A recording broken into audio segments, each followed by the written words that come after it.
Նրանտապանում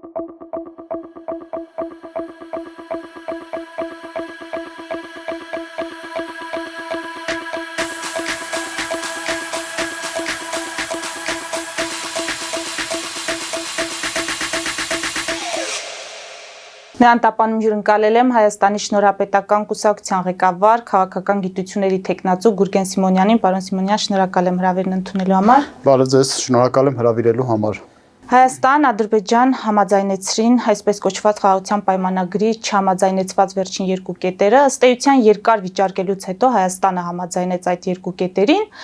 Այսօր լսում էի ազգային ժողովի նախագահ Ալեն Սիմոնյանին, ասում է այն գնահատականները, որ դա միակողմանի զիջում է, սխալ են, այդպիսի բան չի կարելի ասել, որովհետև բոլոր կետերը վերաբերում են կողմերին, երկու կողմին։ Հիմա դուք ըստ էության ինչպես եք գնահատում այս փաստաթուղթը, բովանդակությունը իհարկե Փաշինյանն ասաց կհանրայնացվի ստորագրումից հետո, բայց մյուս կողմից եթե զիջումների մասին չէ, այդ փաստաթուղթը հիմա հանրայնացված չէ լինի բովանդակային առումով։ Անշուշտ, ես համակարծիք չեմ Ալեն Սիմոնյանի տեսակետի հետ։ Իմ բնութագրմամբ Ադրբեջանը ստացավ այն, ինչ որ ուզում էր, եւ հլը նախապայմաններ քաշում է։ Այսինքն այն չի, որ ավարտվել է նրա պահանջները։ Այս փաստաթուղթը Հայաստանի Հանրապետությունը ընդունեց այնպիսին, ինչպիսին որ ադրբեջանական ամենաֆանտասմագորիկ երազանքներում կարող էր լինել։ Նրանք հատուկ այնպիսի պայմաններ էին առաջ քաշել, որ Հայաստանի Հանրապետությունը չընդուներ, ու այդ խաղաղության պայմանագիրը երբևիցե չլինի, ու գլխավոր պատասխանատուն եւ մեղավոր ու բոյկոտողը դառնար Հայաստանի Հանրապետությունը, բայց ի զարմանս Ադրբեջանի Հայաստանը ամեն ինչ ընդունեց, Հայաստանի Հանրապետությունը, կան ու կարելի ասել Նիկոլ Փաշինյանը, որտեղ Հայաստանի Հանրապետության ընդունման մասին վաղ է խոսել, որտեղ դա պրոցեդուրայի մասին է, հետո այդ փաստաթուղթը պետք է մտնի ազգային ժողով, ազգային ժողովի հավանությունը արժանանա, Հայաստանի Հանրապետության նախագահը ստորագրի, սահմանադրական դատարանը պետք է ստուգի այդտեղ դրա հակասահմանադրական լինելը, եւ եթե դրա հակասահմանադրական լինելու մեջ որևէ խնդիր չտեսնի, ապա սահմանադրական դատարանի բոլոր դատավորները ապագայում կարող է մեղադրվեն սահմանադրական կարգը տապալելու մեջ, թող դրա մասին մտածեն, էլի։ Եվ բանը սպասում է, որ Ադրբեջանը տեսնում է Հայաստանը ամեն ինչի է ընդունակ, էլի է նախապայման քաշել։ Հիմա էլ ասում է, որ մենք չենք վստահում Հայաստանի Հանրապետությանը, հələ թող մի հատ Մինսկի խումբը ցրի, հələ մի հատ թող ռեֆերենդում անեն, թող մի հատ սահմանադրությունը փոխեն, մի հատ հələ թող ռևանշիզմի դեմը փակեն Հայաստանի, ընդ որում ինձ էլ հռչակել են ռևանշիզմի ներկայացուցիչներից մեկը թուրքերը։ Ինձ տելեգրամյան ալիքներում արդեն այս վերջերս Փաստինֆոում ռուսերեն լեզվով հարցազրույց տվեցի, որ նաև ռուսալեզու մեր հայ ազգաբնակչությունը կարողանա հասկանա, եկեք նաև իրականության աչքերին նայենք, գիտակցենք, որ ռուսալեզու հայ ազգաբնակչություն կա, որը հայերեն այդքան շատ լավ չի հասկանում, որքան ռուսերենը, բայց դե պարզ է, չէ՞, մի գնդակով երկու նապաստակ ես խփում, այսինքն ադրբեջանցիներն էլ էին լսել, հասկացել, այս 2-3 օր արծարծում, ծամծմում, բան են անում, ինձ մի հույ, հարայ, վարայ, բան են անում, պանիկայի մեջ են ընկել, Հայաստանում ռևանշիզմը գլուխ է բարձրացնում, տեսեք մի Գուրգեն Սիմոնյան անունով քաղաքական գործիչ կա, ուժ է կայացնում, 100,000-ավոր մարդիկ են նայում, բա մեր ախրը ոնց է լինելու եւ այլն։ Այսինքն մի հատ էլ հակառ ռևանշիզմի դեմ պայքար են հրահրելու, ստիպելու, որ խոչընդոտներ լինեն եւ այլն։ Ես տեսնենք, տուրք կտան այդ ադրբեջանական նկրտումներին Հայաստանի Հանրապետության իշխանությունները քաղաքական պատվերներ կկատարեն, թե ոչ։ Ես կարծում եմ, որ ինչ-որ սահման պետք է լինի, չի կարելի ամեն ինչին տուրք տալ։ Եթե դու ամեն ինչով գնում ես ընդառաջ, դու երկիրդ հանձնում ես։ Սիմոնյանն էլ է ասում է ադրբեջանական կողմը, այո, անակնկալի եկա, որ Հայաստանը համաձայնեց, դրա համար ապատեղեկատվություն շարունակ մի քանի օր շարունակ տարածեցին, որ ցույց տան Հայաստանը իբր ապակառուցողական կողմ է։ Այո, եկեք շեշտենք կանոնները, որտեվ ես էլ եմ Սիմոնյան, որտեվ եթե Սիմոնյան ասում եք, չգիտենք, որ մի Սիմոնյանն, այո, Գուրգեն Սիմոնյանը նման բան չէր ասի երբևիցե։ Միակողմանի են, որևէ այնտեղ երկկողմ, ենթադրենք մի օրինակ վերցնենք, որ ասում են օտար երկրների զինված ուժերի ներկայացվածությունը սահմանների վրա երկու ստեկ հետ քաշենք, Ադրբեջանի մասով պարզ է ով է, Թուրքիան, Հայաստանում մասով ով է, Եվրադիտորդական առաքելությունը ուժեր են, թե մոնիտորինգ իրականացնող խաղապահ քաղաքացիական հիմքի վրա ձևավորված ներկայացուցիչներ։ Եթե պետքա դա վերաբերվի եվրադիտորդների առաքելությանը, ապա դա համահավասար չի։ Եկեք այստեղ համահավասար չլինենք։ Մյուս կետը վերցնենք։ ՄԱԿ-ի քրեական դատարաններից հայցերի հետ կանչումը։ Հիմա Ադրբեջանը իր սուտը հետ կանչի, մենք մեր ճշմարտությունը հետ կանչենք, դա համահավասար է, դուք ձեռ եք առնում մարդկանց։ Սա նշանակում է տարական խաբեություն։ Խաբեություն, որը ընդունվում է պարոն Սիմոնյան հանրության կողմից։ Այլապես մենք կունենայինք այլ զարգացումներ, այլ արձագանք, այդպես չեք կարծում։ Չեմ կարծում, չէ, ես չեմ կարծում, որ հայ հասարակությունը, մեր քաղաքացիական հանրույթը դա ընդունում է։ Եվ հետո ինչ զարգացում ենք ակնկալում, հեղափոխական։ Ես չգիտեմ, հանրությունը ինչպես պետք է արձագանքի, երբ տեսնում է, որ իր իշխանությունը զիջում է բոլոր հնարավոր կետերը։ Անկեղծ ասեմ, ես չեմ համարում, որ հեղափոխություններ երբևիցե եղել են։ Ես չեմ համարում, որ 88-ին, եթե աշխարհը քաղաքական օբյեկտիվ իրավիճակ դասավորված չլիներ աշխարհում եւ տարածաշրջանում, 88-ի այդ հուժկու հանրահավաքը անկախ պետություն կկարողանար ստանալ։ Եկեք ինքնախաբեությամբ չզբաղվենք, էլի, եթե Չեխոսլովակիա մտան տանկերով լղճորեցին բոլորին։ Ես փոքր երեխա եմ եղել, ես հիշում եմ, սովետական բանակը մտել էր մեր բակ։ Մենք մեր 9 հարկանի շենքերից մեկում էինք ապրում, 5-րդ հարկում բնակարան ունեինք, պատուհանից մեր պատշգամբից նայում էինք, այնտեղ մի ֆուտբոլային խաղահրապարակ կար, խորհրդային միության կարմիր բանակի զինվորները վազում էին այդ հրապարակով մեկ, իսկ բակում BTR-ներ էին կանգնած։ Պարեկային ժամ էր հաստատված եւ այլն, այսինքն դուք մտածում եք, որ եթե ԽՍՀՄ-ը իր ամբողջ թափով եւ հզորությամբ լիներ Հայաստանի Հանրապետությունում անկախական հանրահավաք կարար լիներ եւ հաջողության հասներ, բոլորին կկոտորեին։ 88-ին էլ հեղափոխությամբ մենք չստացանք մեր երկիրը օբյեկտիվ աշխարհակաղակական իրողություններով պայմանավորված ծնունդ է, աշխարհակաղակական իրողություններով, որը մենք չգնահատեցինք այդպես էլ։ Իհարկե պատերազմ եղավ հարևան պետության հետ, կարողացանք արևմուտքը արևմտյան հարևանին զսպեց, արևելյան հարևանին մենք մեր ուժերով կարողացանք զսպել, ջարդել, կասեցնել եւ մեր ինքնիշխանությունն ու անկախությունը պաշտպանել, դա ուրիշ հարց է։ 1998 թվականին այդ հանրահավաքները, որ ընդդեմ Լևոն Տեր-Պետրոսյանի լինում էին, եթե ձեր կարծիքով Լևոն Տեր-Պետրոսյանի գնալու հանգամանքը հասունացած չլիներ եւ իշխանության տրանզիտի հանգամանքը Ռոբերտ Քոչարյանին հասունացած չլիներ, Լևոն Տեր-Պետրոսյանը կգնար, որտեւ 96 թվականին չգնաց։ 96 թվականին ասեցին, ժողովրդին ասեցին 90% էլ մեզ ձայն չտա, միևնույնն է մենք ենք լինելու։ 2008 թվականին աշխարհակաղակական ոչ թե տարածաշրջանային հարմար իրավիճակ կար, կարողացան ինչ-որ մի բան փոխեն։ Ոչ, այդքան մարդ եղավ, մարտի 1, մարտի 2 եղավ, բոլորին ջարդուփշուր արեցին, մարդկանց սպանեցին, տվեցին իշխանությունը նրան, ում որ պտի տային։ 2018-ին էլ դուք կարծում եք հեղափոխությունը, որ տեղի ունեցավ, այտենց տրանզիտը տեղի ունեցավ, փոխանցեցին իշխանությունը, հիմա պարզ է ինչի համար եղավ։ Դա սա կոնտրհեղափոխություն էր, կոնտրհեղափոխություն արեցին, որ իրական հեղափոխական իրողություն էր։ Հիմա եթե 2017-ին էլ փորձեր եղան ապստամբություններ, մարդկանց նշանակում է հեղափոխական մոտեցումները վերջում պտղարցակման որևէ ծիլեր չեն տալիս Հայաստանում։ Ինչու՞, որտեվ հեղափոխությունները սովորաբար ամբողջ աշխարհում արդյունքի են հասնում, երբ որ արունահեղությամբ են տեղի ունենում, իսկ հայը հային սպանելու մեջ այդքան լավ չի։ Օրինակ Ռուսաստանում կարան հեղափոխություններ լինեն, բայց դա քաղաքացիական պատերազմով է տեղի ունենում։ Ամերիկայի Միացյալ Նահանգներում քաղաքացիական պատերազմով է տեղի ունենում։ Հայաստանի Հանրապետությունում քաղաքացիական պատերազմ չի կարող տեղի ունենալ, որտեղ մենք ինչքան էլ իրար չսիրենք, ինչքան էլ փոխադարձ ատելության բարձր ֆոն լինի, միևնույնն է, եղբայրական այդ ընտանեկան զգացողությունը միևնույնն է մնում է հայ ժողովրդի մեջ, մենք հին ազգ ենք եւ հետո արտաքին վտանգ էլ կա, չէ, քաղաքացիական պատերազմի հիմքերը չենք կարողանում զարգացնել, որտեղ արտաքինից վտանգ կա։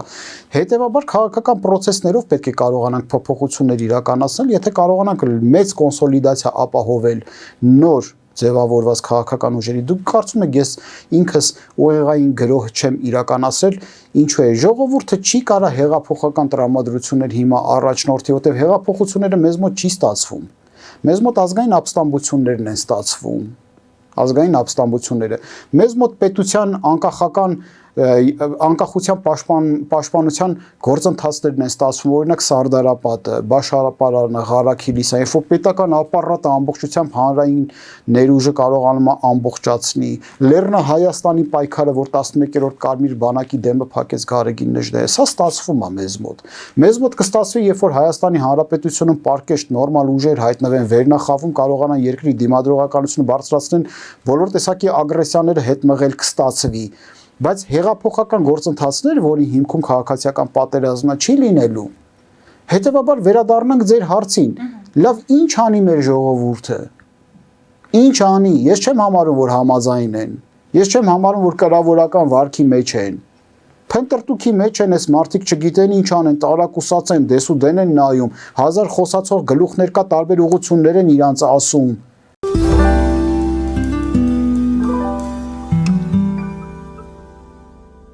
Jackpot հագուստի վաճառակենտրոնը վերաբացվել է Թահանգա քաղաքում։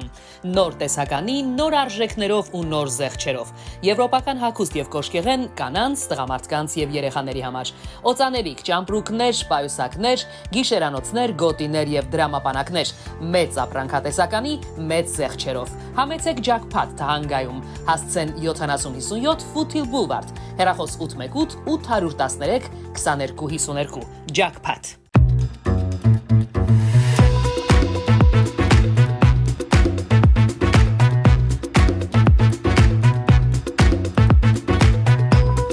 Արարատ ռեստորան, ընտանեկան եւ ընկերական ժամանցի լավագույն հասցե, սիրված արտիստներ, հյուրընկալ մթնոլորտ, հարուստ ճաշացան, անմահական խորտիկներ, Արարատ ռեստորան, հասցեն անփոփոխ, սիրով սպասում ենք ձեզ։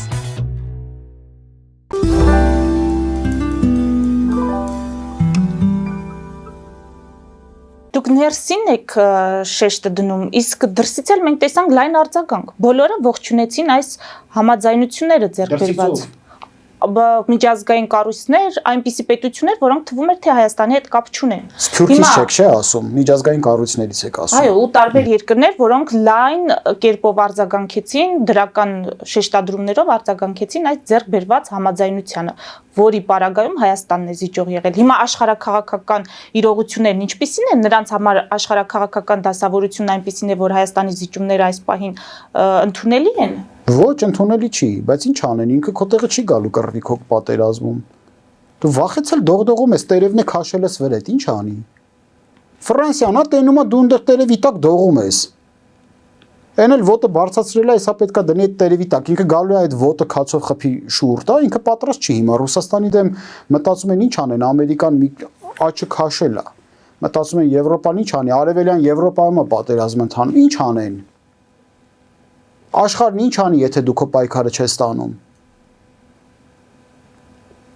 Դու քո պայքարը տար, այս աշխարհը ուժեղի աշխարհ է։ Ոչ թե ճշմարիտի աշխարհն է, այլ ուժեղի աշխարհն է։ Ինչքան ուզում ես թուղթ թամասու ունեցի։ Տրցակներով։ Ումնա պետք։ Տար վառորանի կպչան սարքի։ Կուրծքը ծեծի ամեն օր, մազերդ փիթի, դուրս արի փողոցներ, ցեղասպանություն են արել, տարածքներ ունեի, վանքերս, տաճարներս, ումնա հետաքրքիր եղբայր։ Դու եղի ավտոմատավորը, ոչ թե ծնկածը։ Դու եղի ավտոմատավորը։ Ինչի՞ չես դու ավտոմատավորը։ Պրոբլեմը քո մեջ է։ Պրոբլեմը այո, նշանակում է աշխարհը իր հերթին չի խառնվի, եթե իշխանությունն այդպես է որոշել, հանրությունը իր հերթին փնտրտուքների մեջ է եւ անտարբեր է ըստ էության ինչ է անում իշխանությունը, իշխանությունն էլ կանի այն, ինչ ուզում է։ Գիտեք ինչ, սոցիոլոգիական հարցում են իրականացրել, մի պատկեր են ցույց տվել քաղաքակիրթ աշխարհի բոլոր քաղաքացիներին, որտեղ ահաբեկիչը ինքնաձիգը պահել է գերի ընկած անձի ծոծրակին, որը ծնկած է նրա առաջ։ Հարցման ենթարկվածների բոլորը աներկբայորեն են եկել հանգել են մի հանգամանքին, որ խեղճ այդ ծնկած եւ ստոր եւ տականք ահաբեկիչ։ Բայց հարցի երկրորդ մասը, երբ որ ասել են դուք եթե այս իրավիճակում լինեիք, որը կուզենայիք լինեիք, բոլորը ընտրել էին ահաբեկչին։ Եթե քեզ պետքա տանեն ոչխարի նման մորթեն, խնդիրը որն է, որ դու չես մտածում, որ մորթողը դու լինես, ոչխարը դու չլինես։ Խնդիրը որն է, նշանակում քո ներսում է այդ ամբողջ հույզերը, աշխարհը կելնի իրողություններից։ Հիմա ամբողջ աշխարհը տեսնում էր կար մեծ աշխարհագրական տիրույթ, որտեղ բազմա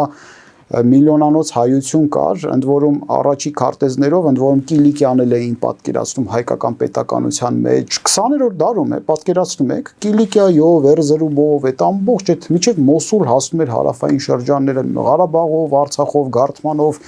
ամբողջությամբ Սև ծովի զգալի հատվածով Հայաստան էին պատկերացնում, հետո եկան խոշորացույցները ձեռը հայ սկսեցին փնտրել, տեսան չկա հայ։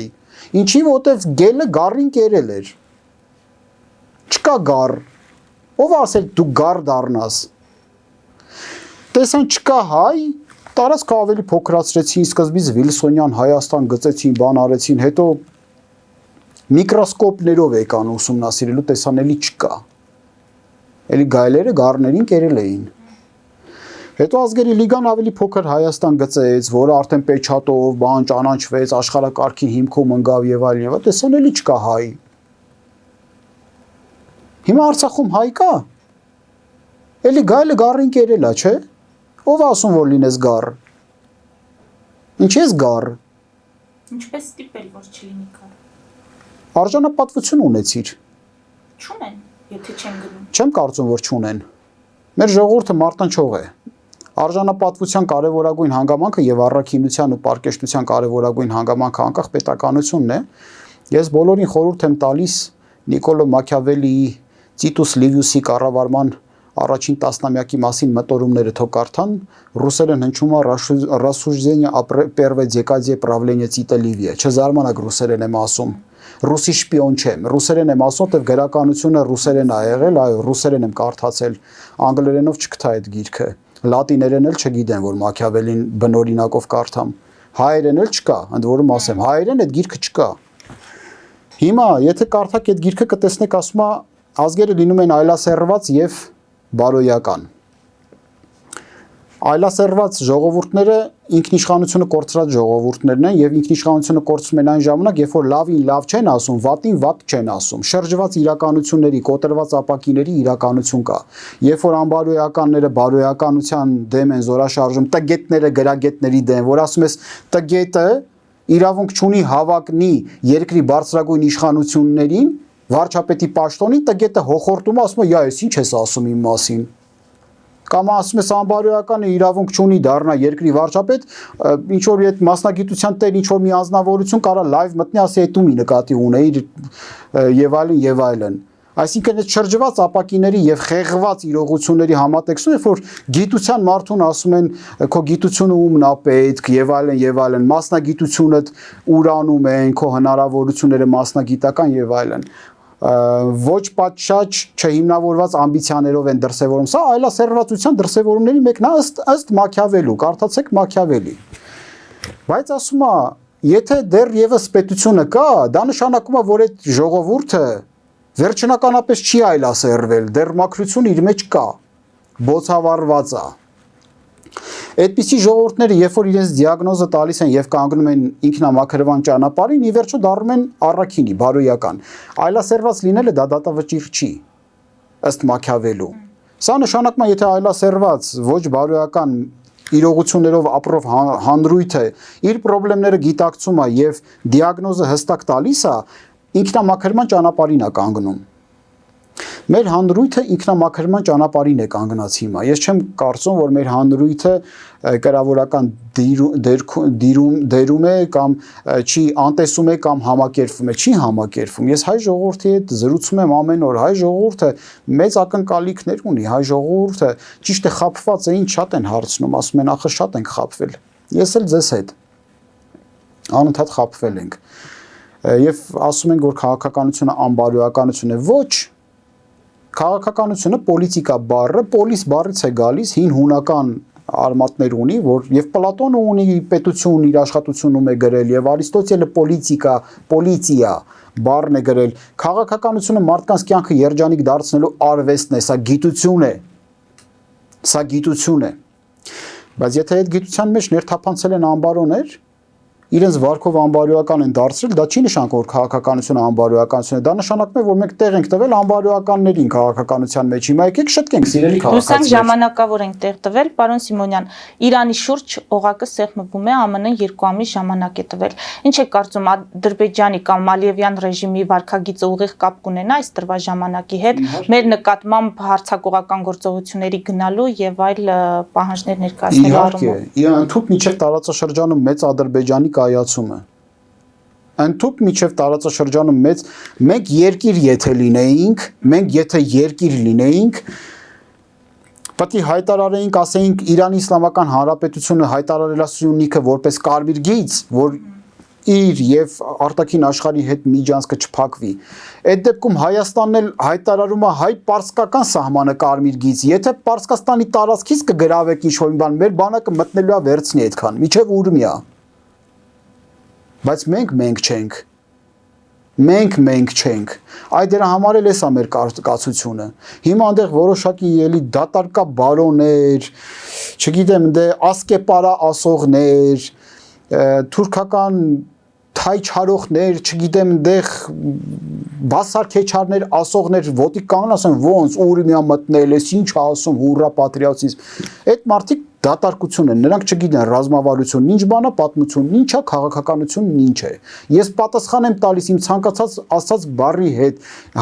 եթե Հայաստանի Հանրապետությունը ամուր պետական հիմքեր ունեցող պետություն էր, ու տեսներ աշխարհաքաղաքական այսպիսի իրավիճակը, երբևիցե թույլ չպետք է որ թուրքական աշխարհը միանա։